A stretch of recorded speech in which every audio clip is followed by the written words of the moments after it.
दोस्तों नमस्कार। आप सभी लोगों के बीच में आज एक ऐसी बात रखने वाला हूं। पद्म विभूषण पुरस्कार या सम्मान देश का सबसे बड़ा दूसरा सम्मान है। भारत रत्न के बाद दूसरा सम्मान है पद्म विभूषण, जो कि 26 जनवरी 2023 को भारत में 6 लोगों को प्रदान किया गया है, जिसमें से बालकृष्ण दोषी, जाकिर हुसैन, एस.एम. कृष्णा, दिलीप महलानविस, एस.आर. श्रीनिवास, बरदान और मुलायम सिंह यादव। सभी लोगों को यह सम्मान अलग अलग क्षेत्रों में कार्य करने पर, अलग अलग क्षेत्रों में अपने उत्कृष्ट योगदान को लेकर के भारत सरकार द्वारा दिया गया यह सम्मान है। लेकिन आज शुरुआत करते हैं।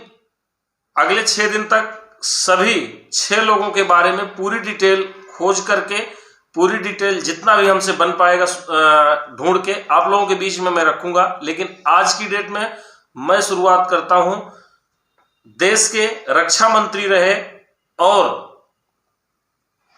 धरती पुत्र के नाम से जाने जाने वाले, धरती पुत्र की उपाधि से नवाजे जाने वाले नेताजी माननीय मुलायम सिंह यादव जी के बारे में आज की इस वीडियो में मैं आप लोगों के साथ छोटी सी जानकारी उनके जीवन पर और उनके किए गए योगदान और उनके जीवन के विवादों पर, सारी चीजों पर यह एक वीडियो आप लोगों के बीच में रख रहा हूं। जैसा भी लगे कमेंट बॉक्स में जरूर बताएं। अगर कहीं कोई गलती होती है, कहीं कोई जानकारी छूटती है तो आप लोग कमेंट में बता सकते हैं और आप लोगों से भी सीखने को मिलेगा। इसी के साथ ज्यादा देर न करते हुए वीडियो की शुरुआत करते हैं। मुलायम सिंह यादव हमारे बीच नहीं रहे साथियों। मरणोपरांत उनको यह पुरस्कार दिया गया है।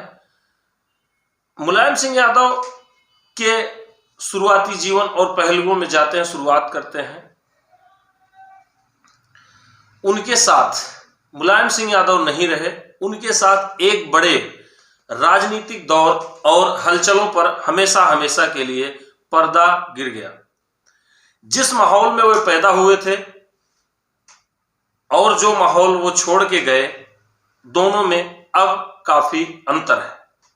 वह गरीबी काफी कम हुई है, जो कभी हिंदुस्तान के गांव देहात झेला करते थे। पहले की स्थितियों में और अब की स्थितियों में काफी अंतर आया है और जिनके बीच मुलायम सिंह यादव की परवरिश हुई होगी। लेकिन यही बात कई दूसरे संकटों के बारे में भी नहीं कही जा सकती। मुलायम सिंह यादव ने जिस दौर में आंख खोली वह राष्ट्र निर्माण के संकल्प का दौर था। इस यज्ञ में हर कोई अपने ढंग से आहुति दे रहा था। गांव देहात से निकले बच्चे पहली बार इतनी बड़ी तादाद में स्कूल कॉलेज जा रहे थे। मुलायम सिंह यादव ने भी अच्छी पढ़ाई की, राजनीति शास्त्र में स्नातकोत्तर की उपाधि ली। उनकी डिग्री एंटायर पॉलिटिकल साइंस में एमए जैसी संदिग्ध डिग्री नहीं थी। आप लोग समझ रहे होंगे कि एंटायर पॉलिटिक्स साइंस में संदिग्ध डिग्री किसकी है, उस पर मुझे जाने की जरूरत नहीं है। उन्होंने स्कूल में भी पढ़ाया। उस दौरान हिंदुस्तान औपनिवेशिक काल की बहुत सारी जकड़नों से मुक्त होने की कोशिश कर रहा था और उस सांप्रदायिकता को पीछे छोड़कर आगे बढ़ना चाहता था, जिसकी वजह से इस देश के 2 टुकड़े हो गए थे।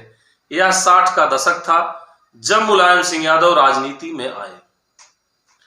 वे न कांग्रेस की आभा से प्रभावित हुए और न जनसंघ के चक्कर में पड़े। उन्हें डॉक्टर राम मनोहर लोहिया के समाजवाद ने लुभाया, जो बराबरी के विराट स्वप्न से प्रेरित था और कांग्रेस को सत्ता से उखाड़ फेंकने को संकल्पबद्ध। लोहिया बिल्कुल चिंतक राजनेता थे और उनके लिए समाजवादी राजनीति को अनुप्राणित करते रहे। 1967 में जब 9 राज्यों में पहली बार गैर कांग्रेसी सरकारें बनी तो उसी दौर में मुलायम सिंह यादव भी पहली बार उत्तर प्रदेश विधानसभा के लिए चुने गए। 60 के दशक का उद्वेलन 70 के दशक के उत्तरार्ध में खासकर इमरजेंसी के बाद कांग्रेस विरोधी लहर में बदल गया। लोहिया जा चुके थे और जेपी सक्रिय राजनीति से अरसे तक दूरी बरतने के बाद राजनीतिक आंदोलन में वापसी कर रहे थे। उनकी पहल पर जनता पार्टी बनी, जिसमें संगठन कांग्रेस, जनसंघ और समाजवादी पार्टी के घटक सब शामिल हुए। इमरजेंसी में बहुत सारे दूसरे नेताओं के साथ मुलायम सिंह यादव ने भी 19 महीने की जेल काटी। जब 1977 में चुनाव हुए और इंदिरा गांधी को हराकर दूसरी आज़ादी का ऐलान करती हुई जनता पार्टी सत्ता में आई तो मुलायम सिंह इस सरकार में राज्य मंत्री भी बनाए गए। दुर्भाग्य से सिर्फ 2.5 साल के बाद सरकार गिरी और जनता पार्टी टूट गई। ध्यान से देखें तो इस टूटन ने समाजवादी आंदोलन को सबसे ज़्यादा नुकसान पहुंचाया। समाजवादी पार्टियां आने वाले वर्षों में कई टुकड़ों में बढ़ती हुई और फिर टूटती रही, जबकि समाजवादी पहचान वाले नेता कभी कांग्रेस के पीछे नजर आए, कभी बीजेपी के हाथ मजबूत करते दिखे।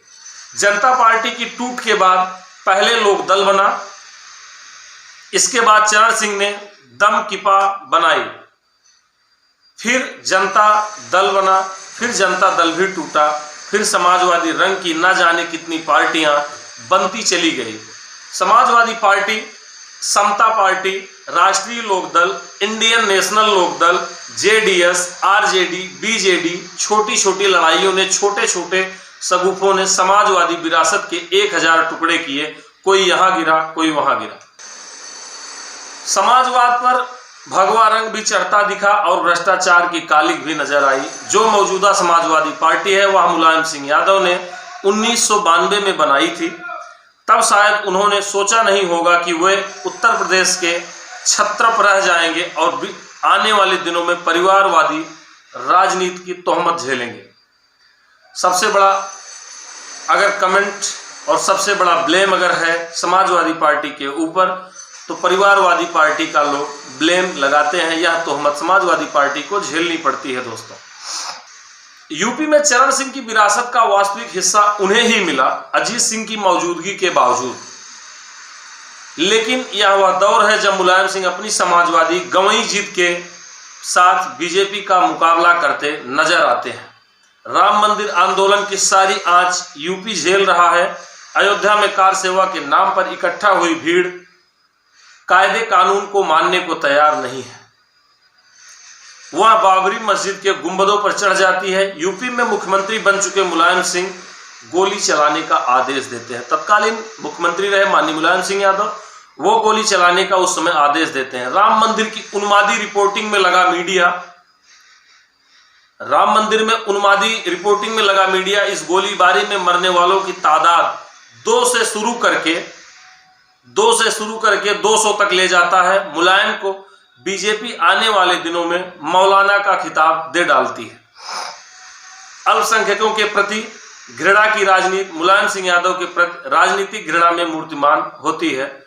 मंडल के बाद बदले हुए राजनीतिक मिजाज का अगर उन्हें फायदा हो रहा है तो उनके खिलाफ अगड़ा गोलबंदी में भी इसकी कसक शामिल दिखती है। 1992 में बाबरी मस्जिद के ध्वंस के बाद यूपी में मुलायम अल्पसंख्यकों की सबसे बड़ी उम्मीद बनकर उभरते हैं। 1993 में बसपा के साथ समझौता कर पिछड़ा दलित गोलबंदी का एक ऐतिहासिक काम वह करते हैं कि बीजेपी को रोक देते हैं। बेशक यह गोलबंदी त्रासक ढंग से टूटती है, लेकिन संयुक्त मोर्चे का बड़ा प्रयोग इसके बाद दिल्ली में होता है, जो 1996 के आम चुनावों के बाद सरकार गठन में काम आता है। मुलायम इस सरकार में नेताओं की प्रतिस्पर्धा में प्रधानमंत्री बनते बनते रह जाते हैं और अच्छा मंत्री बनते हैं। यही वह टाइम था दोस्तों जब अगर आरजेडी प्रमुख लालू यादव ने अगर मुलायम सिंह यादव का समर्थन किया होता, जो कि तत्कालीन बातों पर लोग चर्चा करते हैं, तो मुलायम सिंह यादव उसमें प्रधानमंत्री बन गए होते, लेकिन उस सरकार में रक्षा मंत्री बनते हैं। हालांकि इसके बाद कुछ सियासत बदलती है, कुछ मुलायम बदलते हैं और कुछ कहानी बदल जाती है। मुलायम की राजनीति जैसे अपने चरम पर है, इस दौर में उनके साथ बड़े सितारे भी जुड़ रहे हैं और बड़े पूंजीपति भी। अमर सिंह इसी दौर में उनके सबसे विश्वसनीय साथी बनते हैं और बॉलीवुड की कई चमकीले नाम, चमकीले चेहरे रातों रात समाजवादी हो उठते हैं। उसी दौरान कई बॉलीवुड चेहरे भी समाजवादी पार्टी के साथ जुड़ते हैं। बेशक गठजोड़ की राजनीति और जोड़ तोड़ में मुलायम का निर्भरता ऐसे लोगों पर बढ़ती जाती है और समाजवादी आंदोलन और मुलायम से जुड़ी खाटी नेता पीछे छूटते जाते हैं। यही वह दौर है जब मुलायम की राजनीति में कुछ ऐसे दाग लगते हैं जो बिल्कुल मृत्यु तक उनका पीछा नहीं छोड़ते हैं। साथियों, पहला उनके ऊपर जो दाग लगता है और लोग कमेंट करते हैं, पहला वह दाग है रामपुर तिराहा कांड है, जहां उत्तराखंड के आंदोलनकारियों को रोकने के नाम पर उनका बुरी तरह दमन किया गया और औरतों से बलात्कार तक भी हतप्रभ करने वाली खबरें आई। अक्टूबर 1994 के उस दमन के लिए उन्हें पहाड़ के आंदोलनकारियों ने कभी माफ नहीं किया। इसी तरह 1995 के गेस्ट हाउस कांड की स्मृति मायावती के लिए अरसे तक नासूर बनी रही। यह कभी स्पष्ट नहीं हुआ कि वहां हुआ क्या था, लेकिन इसमें संदेह नहीं है कि जो कुछ भी हुआ था वह भारतीय राजनीति के लिहाज से शालीन नहीं था और मुलायम के इशारों पर हुआ था। तीसरा, मुलायम का वह बयान था जिसका बचाव किसी सूरत में नहीं किया जा सकता। बलात्कार के मसले पर उन्होंने कहा था कि लड़कों से गलती हो जाती है, लेकिन अगर देखें तो यह हमारे समाज और सत्ता प्रतिष्ठान में बहुत गहरे बैठी वही प्रतिसत्तात्मक सोच है जो अपने चरित्र में बुरी तरह स्त्री विरोधी है और कभी खुलकर तो कभी छुपकर अपने स्त्री दोष को तरह तरह से प्रकट करती रहती है।